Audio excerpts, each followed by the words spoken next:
Today, I will commit investment for the Lower Thames crossing.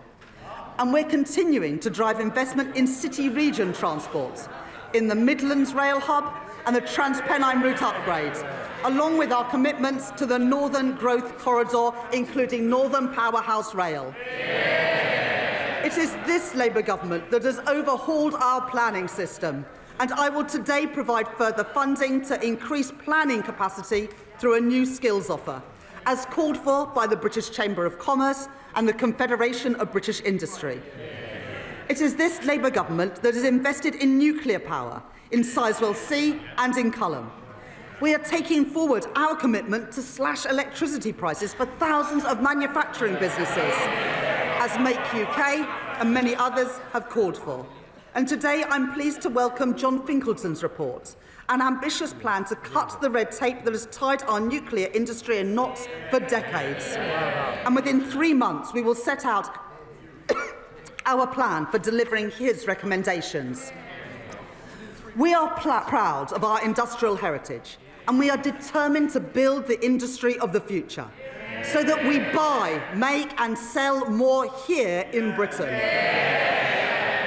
That's why, as we increase defence spending, we are investing in Portsmouth, in Barrow and in Plymouth. And I'm pleased to be supporting Team Derby, an initiative to drive growth in one of our defence industry hubs. It's why we stepped in to save British Steel in Scunthorpe and invested in Sheffield Forgemasters. And it's why we've changed government procurement so we can buy British when it is crucial to our national security. For steel, for shipbuilding, and today for AI, driving innovation and building that great industry here in Britain. But it's not just what we invest that matters, it's how we invest.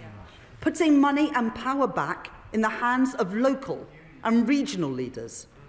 Today, we are devolving £13 billion of flexible funding for 7 mayors to invest in skills, business support and infrastructure. I'm extending the business rates retention pilots in the West of England, Liverpool City region and Cornwall until 2029.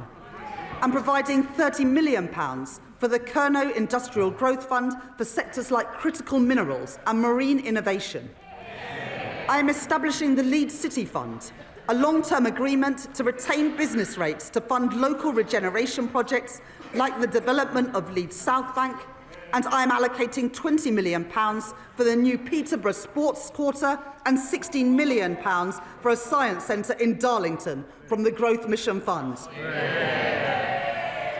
The benefits of investment the benefits of investment and growth must be built and felt in every part of our United Kingdom. So we are providing an additional £370 million for the Northern Ireland Executive, £505 million for the Welsh Government and £820 million for the Scottish Government over the spending review period through the Barnett formula.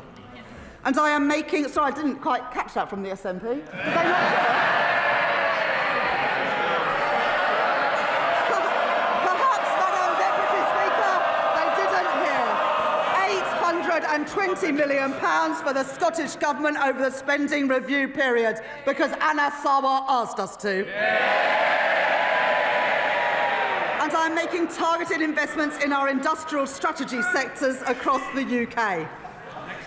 In Northern Ireland, I am providing £17 million to support businesses and strengthen the UK internal market, and backing advanced manufacturing through the Northern Ireland Enhanced Investment Zone.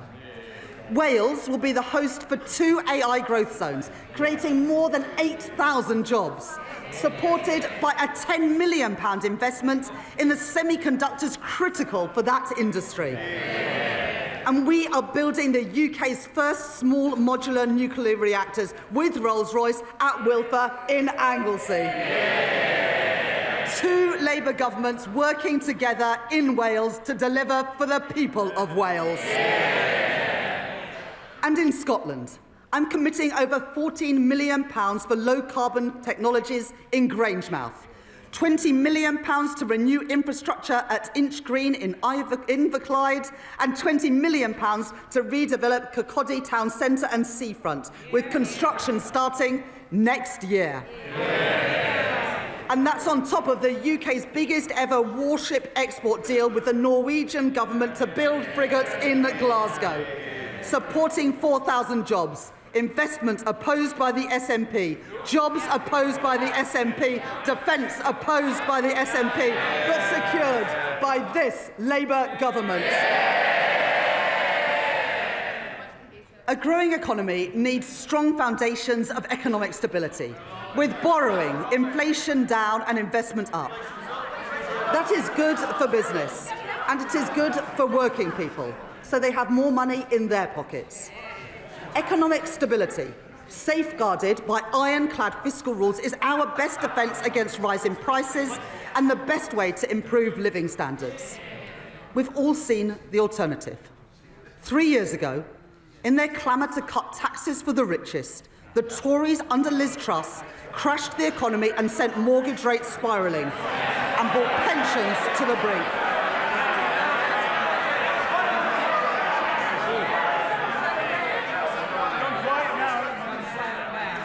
They're being so loud, Madam Deputy Speaker, and yet I can't even hear them now. Now, I know that the leader of the Green Party is a keen hypnotherapist, and he believes that he can achieve remarkable things using only the power of his mind. Unfortunately, the only things getting bigger under his approach would be the deficit and the rate of inflation. And for all the damage that the Conservative cuts did to our schools and our hospitals, they also doubled the national debt.